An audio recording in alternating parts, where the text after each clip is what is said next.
Karena untuk menjalankan program saya yang kedua, membuat ekosistem bisnis, nggak bisa kalau nggak ada ketemu SDM-nya.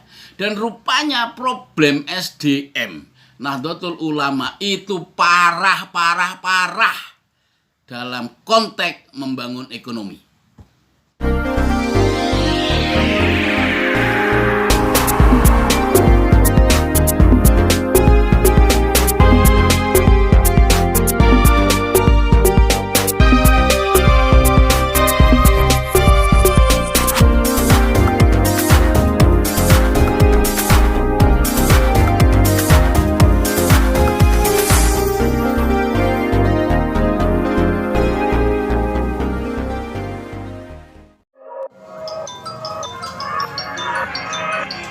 Subscribe, like, and share.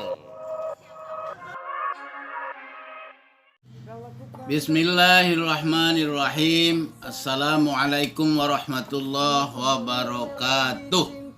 Selamat berjumpa kembali di channel Entrepreneur College. Sahabatku, saudaraku, saya untuk kali ini ingin curhat tentang bagaimana mengelola atau mengawali, tepatnya menggerakkan satu lembaga di Nahdlatul Ulama, khususnya yang saya pimpin adalah Lembaga Perekonomian NU Jakarta Timur. Saya dapat SK akhir 2019, dilantik awal 2020 bulan Januari. Itu tanggal pelantikan bulan Januari, kemudian Februari itu raker. Kami nyusun program kerja, dan program kerja yang kami canangkan cuma dua, yakni pertama adalah membuat pelatihan kewirausahaan. Yang kedua, membangun ekosistem bisnis. Dua itu saja program kami di LPNO Jakarta Timur. Kami mulai perjalanannya sejak itu. Setelah raker, apa yang harus saya lakukan? Saya mencoba mengumpulkan beberapa teman yang menjadi pengurus. Ada sekitar 14 pengurus yang saat itu sudah mencanangkan dirinya siap mengelola lembaga ini. Satu lembaga di bidang perekonomian yang secara struktural sah diakui oleh ADART organisasi NU. Jadi lembaga ini adalah satu lembaga yang tugasnya menjalankan program-program cabang, ya, program-program Nahdlatul Ulama di bidang perekonomian. Itu yang kemudian saya pelajari ADART-nya, saya pelajari sejarahnya, saya pelajari jejak digitalnya, saya pelajari apa saja yang sudah dilakukan oleh LPNO Jakarta Timur. Rupanya dalam proses itu, inilah LPNO yang pertama kali dibentuk oleh PCNO Jakarta Timur. Jadi saya menjadi ketua LPNO Jakarta Timur yang pertama karena baru dibikin. Sebelumnya tidak ada, pengurus cabang sebelumnya belum mampu menghadirkan lembaga ini.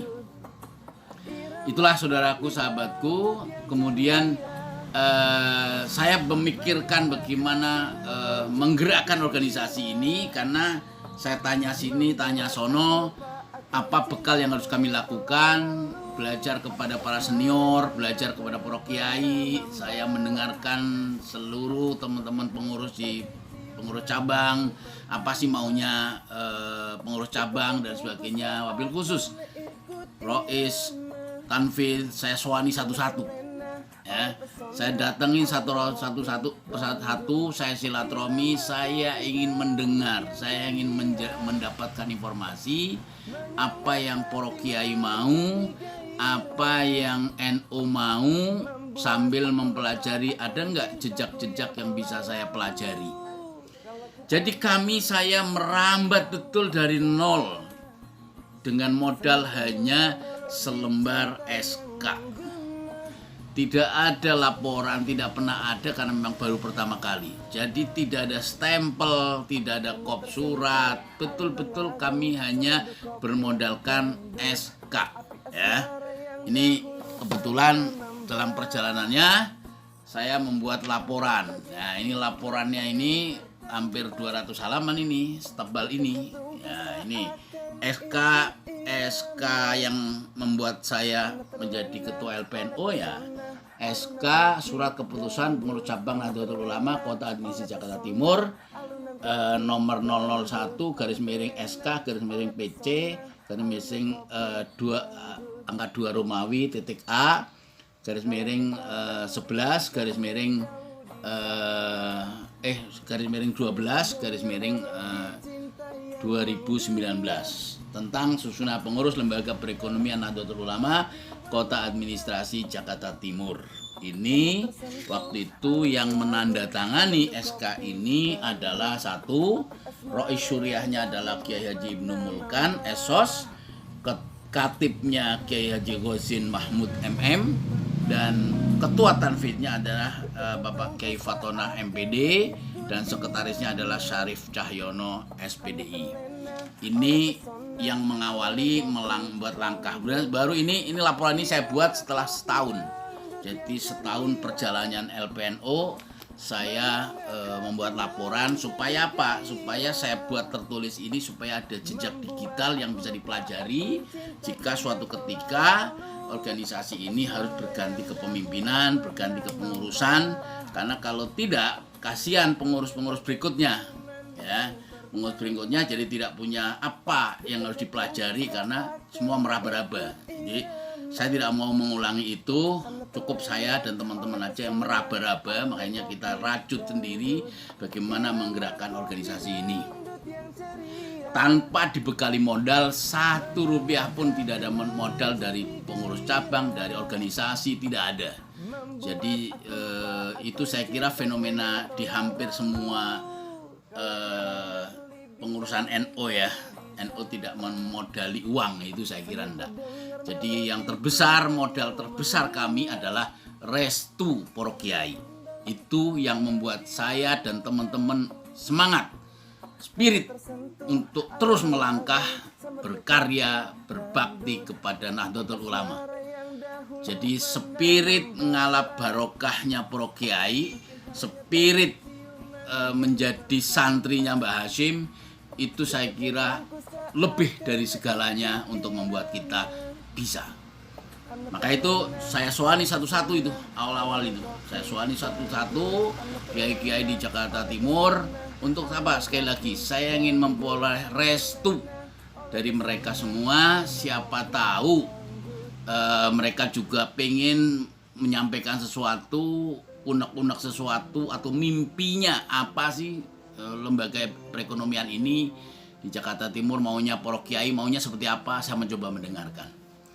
Dari perjalanan mendengarkan itulah maka saya dan teman-teman mencanangkan 2 program tadi, yakni 1, mencanangkan 1 program pelatihan kewirausahaan, yang kedua membangun ekosistem bisnis. Nah, saya mau menceritakan nih perjalanan awal karena tidak dimodali apapun, dimodali uang tidak, dimodali SDM juga enggak ya. Jadi SDM yang kumpul 14 orang pengurus itu juga baru kami kenal.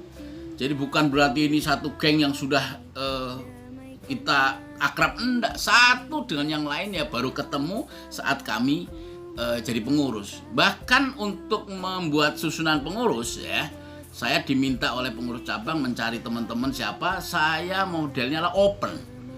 Jadi saya tidak membuka satu rekrutmen yang sifatnya tertutup. Artinya teman-teman saya, yang relasi saya atau yang dekat dengan saya, enggak.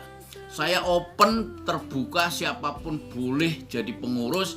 Yang penting siap, kriterianya adalah orang NO, siap berbisnis, siap menjadi wirausaha, siap mengabdi untuk Nahdlatul Ulama, untuk pengembangan ekonomi umat. Syaratnya itu aja. Nah, begitu saya share di semua grup WA, di komunitas WA Nahdlatul Ulama Jakarta Timur, singkat cerita ya terkumpullah 14 nama itu yang kemudian saya sampaikan. Inilah 4 nama ini, dan 4 nama itu dikasih SK. Begitu dikasih SK, kami coba kumpulkan itu. Jadi kami coba kumpulkan seperti apa sih orangnya, ya baru kenal itu. Saya kenal dengan pengurus, saya kenal dengan si A, si B, yang semuanya ini adalah baru kali itu kita kenal. Anda bisa bayangkan saya memimpin sebuah tim yang baru kami kenal satu dengan yang lain. Kita belum saling kenal. Saat ini kita langsung di satu perahu yang sama harus menggerakkan organisasi tanpa dibekali modal. Ya udah, apa boleh buat. Itu yang terjadi kondisi di NU Jakarta Timur, khususnya tim saya, Lembaga Perekonomian NU Jakarta Timur. Dari situlah sahabatku, saudaraku, saya menunjukkan sebuah program. Program pertama yang saya eksekusi adalah pelatihan. Saya ingat betul membuat panitiaan khusus untuk program pelatihan kewirausahaan. Acaranya di Pondok Pesantren Nurul Ibad, Lubang Buaya, tempat Pak Kiai Mulkan Rois Surya PCNU Jakarta Timur. Pondok pesantren itulah saya mohon izin untuk bisa dipakai aulanya, dan ngumpullah singkat cerita saya share siapa yang mau ikut pelatihan. Judulnya From Zero to Hero. Itu ingat saya masih, temanya From Zero to Hero, dari nol untuk menjadi pemenang. Saat itu terkumpullah sekitar 40-an orang yang kita latih.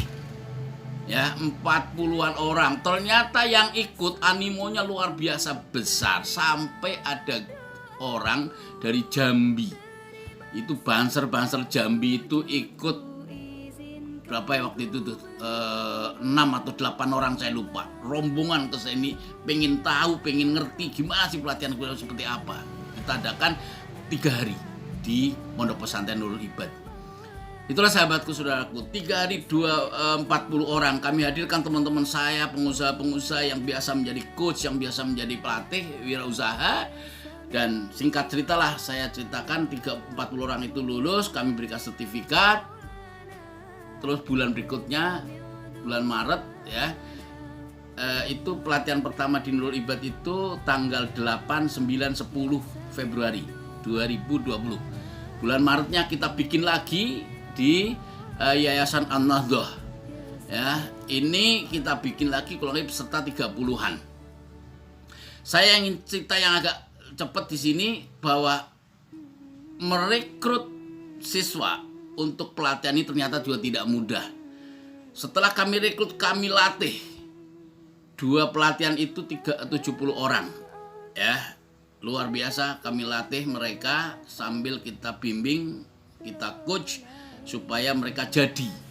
Ya, karena saya ingin memunculkan semangat wirausaha anak-anak muda NU untuk berbisnis. Kenapa? Karena untuk menjalankan program saya yang kedua, membuat ekosistem bisnis, nggak bisa kalau nggak ada ketemu SDM-nya. Dan rupanya problem SDM Nahdlatul Ulama itu parah dalam konteks membangun ekonomi. Ya, kalau sumber daya manusia NU di bidang yang lain mungkin insya Allah cukup berlimpah sekali. Tapi dalam konteks bagaimana membangun satu entitas bisnis, satu ekosistem bisnis yang berkesinambungan, berkelanjutan, punya visi mengabdi, punya visi jangka panjang, visioner untuk pengembangan organisasi, ini rupanya memunculkan relawan-relawan, pejuang-pejuang jihad-jihad iqtisadi ini sangat sangat sulit sekali. Ya, tapi bukan tidak bisa.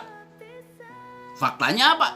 Dari 70 orang yang kami latih, kami menemukan 3. Jadi hanya 3 yang kemudian bisa dianggap memenuhi kriteria kami untuk bisa melanjutkan masuk ke program berikutnya, membangun ekosistem bisnis.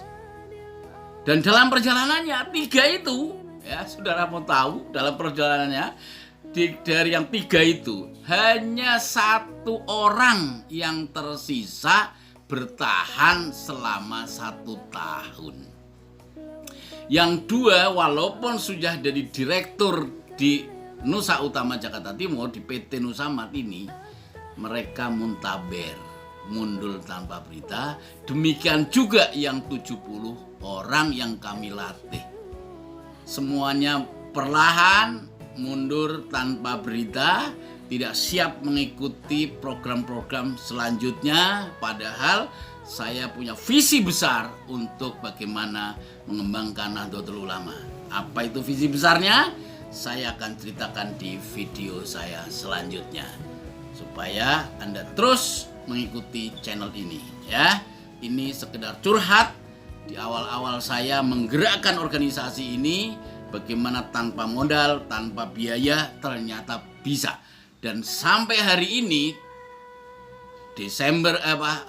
November 2021, berarti sudah hampir 2 tahun ya. Perjalanan LPNO sudah menghasilkan perusahaan PT Nusa Utama Jakarta Timur, menghasilkan Koperasi Sahabat Nusa Utama atau Koperasi Sahabat NU, dan juga sudah melahirkan event organizer ya, sudah melahirkan juga yayasan lembaga ekonomi Nahdien, yang semua ini akan menjadi lokomotif perjuangan Nahdlatul Ulama, karena semuanya itu saham terbesarnya adalah kami dedikasikan untuk Nahdlatul Ulama, karena kami ingin organisasi NU ini mandiri secara ekonomi, bisa mensejahterakan dan melayani umat atau jamiahnya. Sekali lagi, itu dulu curhat saya sementara, mudah-mudahan ini bisa menjadi inspirasi bersama. Terima kasih. Assalamualaikum warahmatullahi wabarakatuh.